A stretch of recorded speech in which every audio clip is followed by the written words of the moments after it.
Stuck at 6.5 or 5.5 in your IELTS writing? Then don't worry, this video is for you.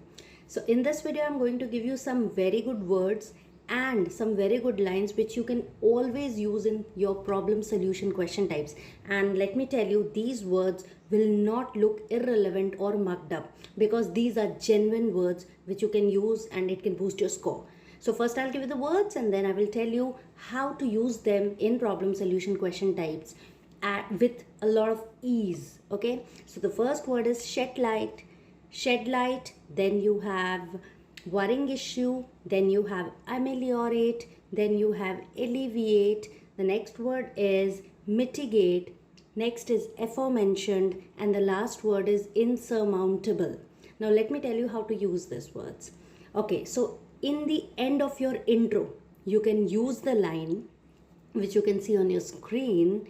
In this essay, I will shed light on the possible problems and solution of this worrying issue. So we have used shed light and worrying issue. Next, in your intro beginning, you can say that this problem is ameliorating day by day. Ameliorating means increase at a very fast pace. Ameliorate.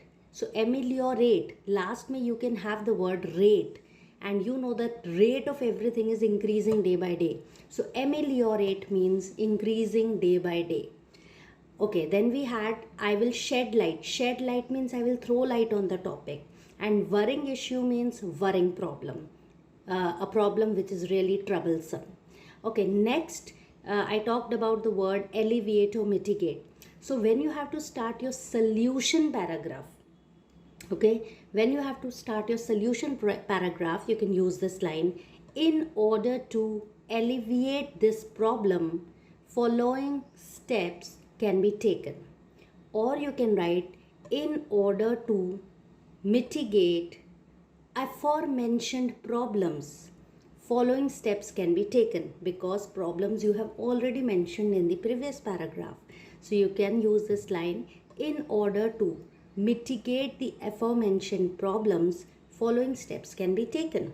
Okay, and now insurmountable, what does it mean? Insurmountable means which is impossible to solve. So your conclusion is ready with this vocabulary, and if you want, you can use this conclusion in every problem solution question and it would really look very good. It goes like this: to conclude, although this problem seems to be literally insurmountable. Insurmountable means which is impossible to solve. So I'll repeat again: although this problem seems to be insurmountable, the above mentioned steps or the aforementioned steps can help a great deal to mitigate this problem. Mitigate means to reduce. Alleviate means to reduce.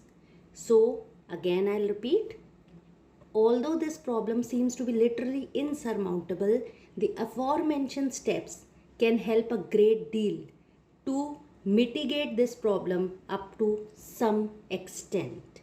Now what is the magic of this conclusion? That you can use this conclusion in every problem solution question without thinking anything. So it will save a lot of time.